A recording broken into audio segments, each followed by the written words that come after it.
Seigneur soit avec vous. Évangile de Jésus-Christ selon saint Matthieu. Jésus parle à ses disciples du moment où il reviendra. Et il dit cette parabole. Le royaume des cieux, on peut le comparer à 10 jeunes filles invitées à des noces. Elles prennent leurs lampes et elles s'en vont à la rencontre de l'époux. 5 d'entre elles sont un peu folles. 5 sont sages. Celles qui sont un peu folles ont pris leurs lampes, mais sans emporter d'huile.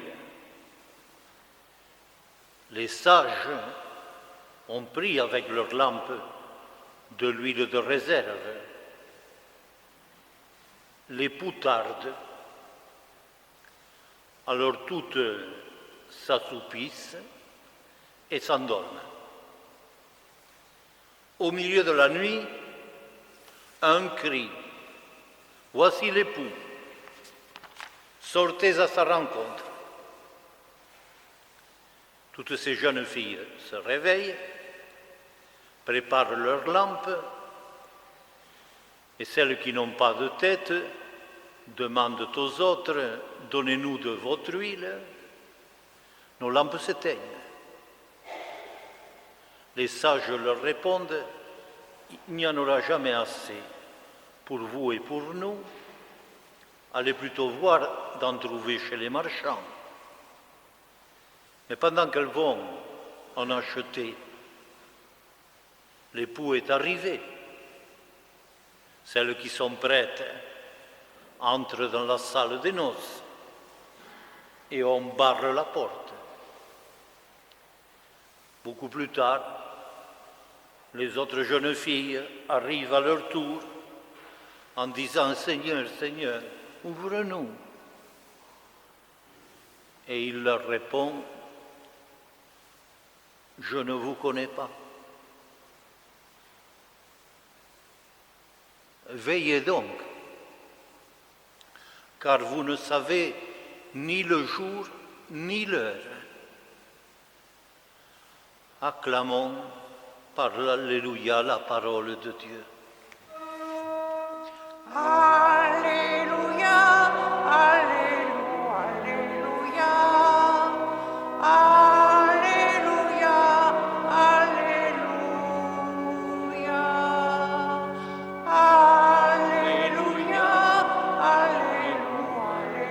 Alléluia, Alléluia, Alléluia.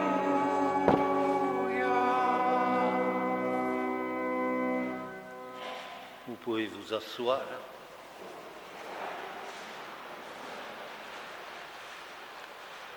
Comme vous l'avez entendu encore dans la lettre aux Thessaloniciens, aux gens de Salonique, Saint Paul revient sur le même sujet. Ne pleurez pas, ne vous soyez pas accablés devant la mort, comme ceux qui sont sans espérance, qui croient qu'il n'y a rien après. Et tout nous conduit dans cette foulée de la Toussaint à revenir là-dessus et à regarder non pas simplement la mort et le cruel moment, mais à voir tout un ensemble, notre vie présente, notre vie éternelle et le passage entre les deux qui est la mort. Et l'Évangile aussi, que vous venez d'entendre, nous rappelle qu'un jour, le Seigneur viendra frapper à notre porte pour nous prendre avec lui. Ce qui, de soi, n'est pas une catastrophe, mais qui nous paraît souvent catastrophique parce qu'au fond, nous doutons que ce soit lui qui vienne nous chercher.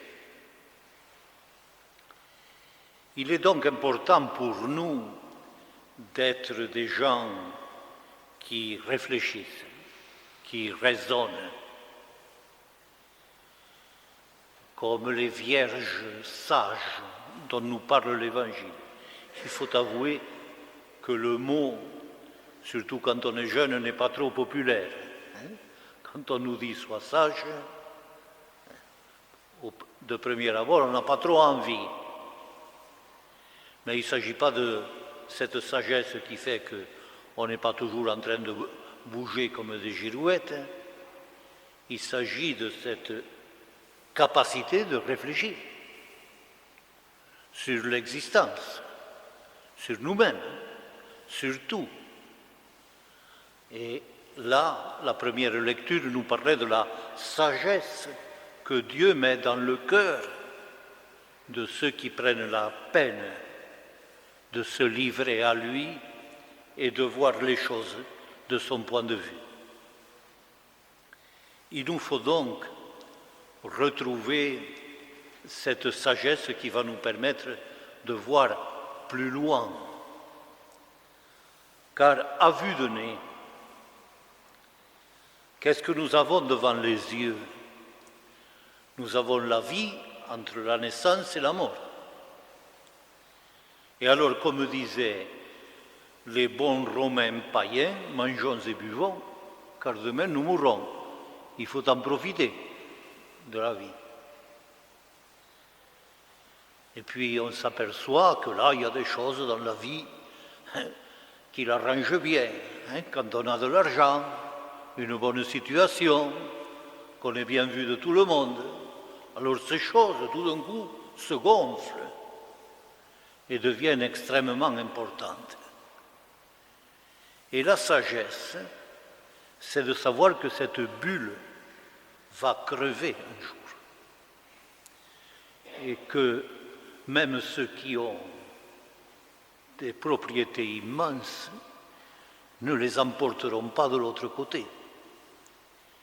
Et que ce qu'on peut dire de nous ne change pas finalement grand-chose à notre destin. C'est ce que nous sommes qui est important. C'est la vie profonde que le plus souvent nous négligeons parce que nous oublions de mettre tout ça en ligne, en perspective.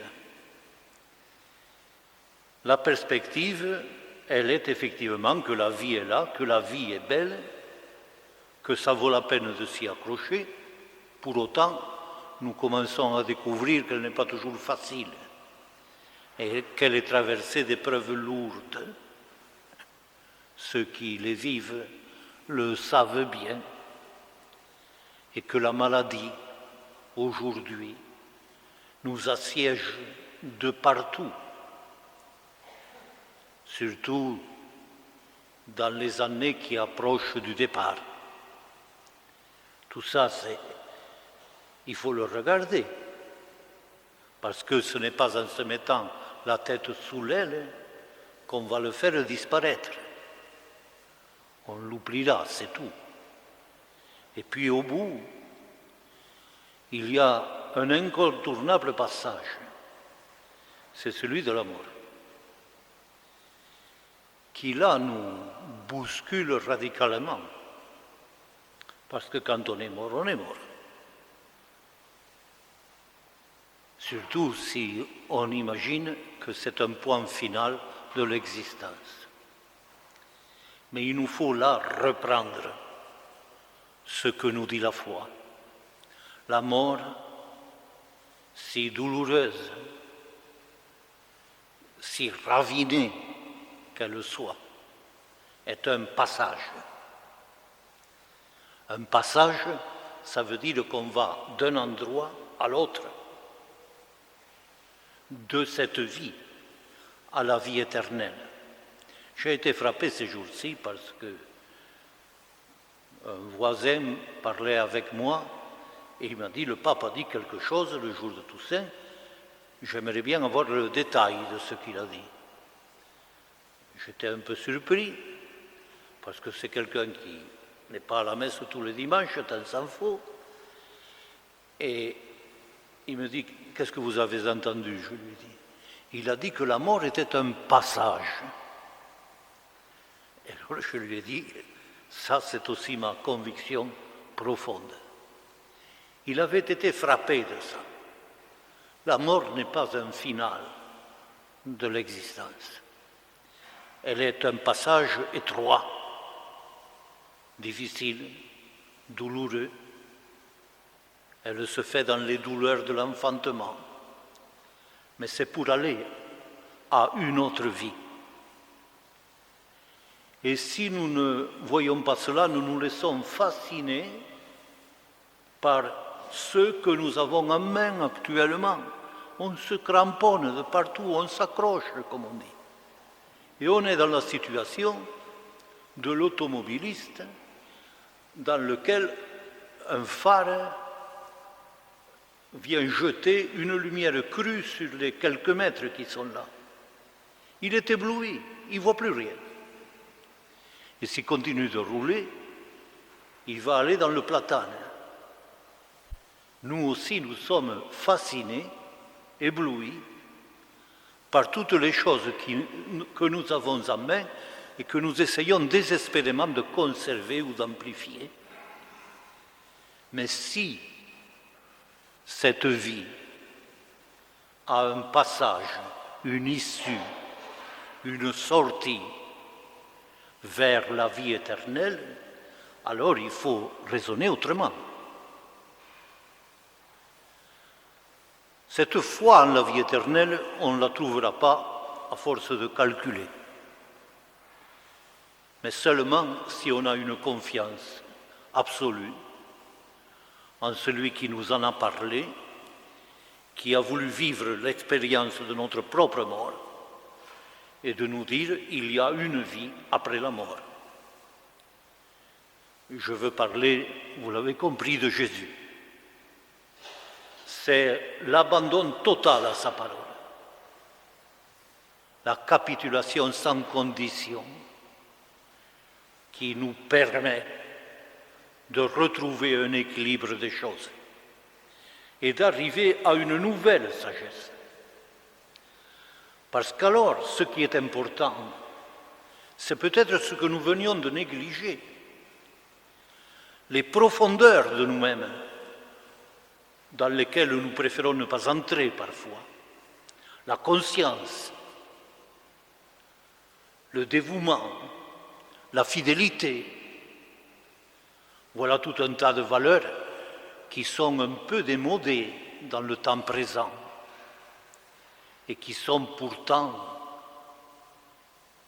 une raison de vivre, une force de vivre et qui peuvent mûrir dans la vie éternelle. Nous sommes très bousculés tous ces jours-ci par ces jeunes qui n'arrêtent pas de brûler des voitures. On a tout à fait le sentiment que c'est pour rien, simplement pour foutre de la pagaille. Et on est très désemparés, finalement. Nous le voyons bien. On ne va pas régler tout ça avec des contraintes extérieures, même s'il en faut. Il faut que ce soit de l'intérieur que l'homme soit changé. Je suis assez frappé de voir combien de gens relativement jeunes aujourd'hui finissent par trouver que la vie n'a pas de raison d'être et se détruisent. Il y a autant de suicides que d'accidentés de la route, d'accidentés mortels. Ça devrait nous impressionner. Nous baignons dans un bouillon de culture qui est déprimant et qui ne mène à rien, qui pourrit littéralement le meilleur de nous-mêmes. Nous n'avons pas d'autre moyen de nous en sortir que de nous appuyer, de prendre point d'appui sur une attente, une espérance d'autre chose, d'un autre monde, d'une autre vie, de ce que la foi appelle la vie éternelle, la résurrection de la chair. Nous sommes meilleurs que ça qu'on nous propose. Et Dieu le croit. Et quand arrivera ce moment de la mort, qu'il faut voir non pas comme la catastrophe finale, mais comme un passage obligé, nécessaire, et finalement attendu, quand nous regarderons tout ça tranquillement en face, comme des hommes, et pas comme des bêtes qui s'affolent devant ce moment, nous serons prêts à accueillir ce que Dieu va nous donner. J'aime la vie. Et tout ce que la vie m'a donné me paraît un cadeau extrêmement précieux. Mais je me dis que ce qui m'attend, ça sera encore bien mieux. Je le crois, je souhaite de tout mon cœur que cette foi vous atteigne, mûrisse en vous. Et c'est pour ça d'ailleurs que nous nous sommes dit, parce que quand on regarde ce qui se passe aujourd'hui, on n'a pas l'impression que ça soit, je dirais, en première ligne tout ça. Alors nous avons eu envie, les prêtres du Lauragais, de le remettre sur le tapis. Remettre sur le tapis la vie éternelle, la résurrection de la chair, le monde de demain, qui était présent, entre parenthèses, beaucoup plus aux gens de l'âge de mes grands-parents. Ils avaient leurs difficultés et une vie plus difficile, c'est pour ça peut-être qu'ils la quittaient aussi plus facilement, mais ils disaient il faut gagner le ciel. C'était rudimentaire, mais c'était profond. Alors, nous avons eu envie de remettre dans notre bouillon de culture, dans tout ce qui nous travaille la tête et le cœur, la vie éternelle. Et voici ce qu'on vous propose. On a un plan de 2 ou 3 ans, valable de Baziège à Villefranche et de Caraman à Revel, et tous les espaces entre où nous sommes. On va, une première année, essayer d'en parler entre nous. Et alors on vous invite, il y en a déjà qui ont l'habitude de se rencontrer, ça leur sera plus facile, mais qui ne restent pas trop entre eux, qui se mélangent à d'autres. Je pense que beaucoup de villages, je pensais l'autre jour à Bélestat et Mourville par exemple, qui sont tout à fait capables d'avoir un petit groupe de 6 ou 7 personnes qui parlent de ça. Et le Falga, où j'étais hier soir, ça me paraît exactement pareil, etc. Je me dis que si dans le pays on faisait un bouillonnement autour de la vie éternelle, ça serait déjà un premier pas. On va déballer, sortir ce qu'on a dans le ventre, dans le cœur, ce qu'on en pense, si on y croit, si on n'y croit pas, un peu, beaucoup. Et on le fera, on va vous donner un outil, avec ceci, que vous trouverez à la sortie de l'église. Vous pourrez le prendre, il n'y en aura pas pour tout le monde, mais on en mettra d'autres, ne vous inquiétez pas. Avec ceci, où il y a quelques pages importantes de l'Évangile surtout, sur cette question. Alors les lire ensemble, se dire ça me paraît un peu fort, ça me paraît bien, donner son sentiment, comme ça vient, comme ça vous vient. Et dans 2 ans, 3 ans, moi je fais des projets comme si j'étais sûr d'y être, ce qui n'est pas sûr du tout. Bon, mais enfin, faisons des projets. dans 2 ans, 3 ans, à travers le pays, on fera une véritable campagne. On ira de village en village pour parler de vie éternelle.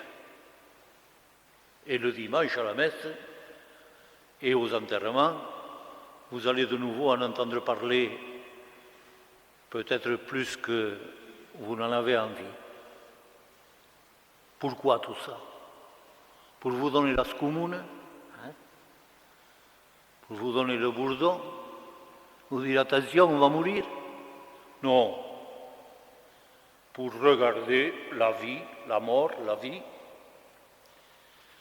À partir de ça, peut-être modifier sa conduite, s'intéresser à des choses qu'on laissait de côté, et puis au total, se trouver très paisible, arriver à regarder tout ça, à en parler paisiblement.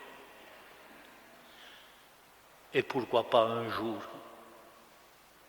en attendant vraiment avec force l'espérance de ce que Dieu nous a promis.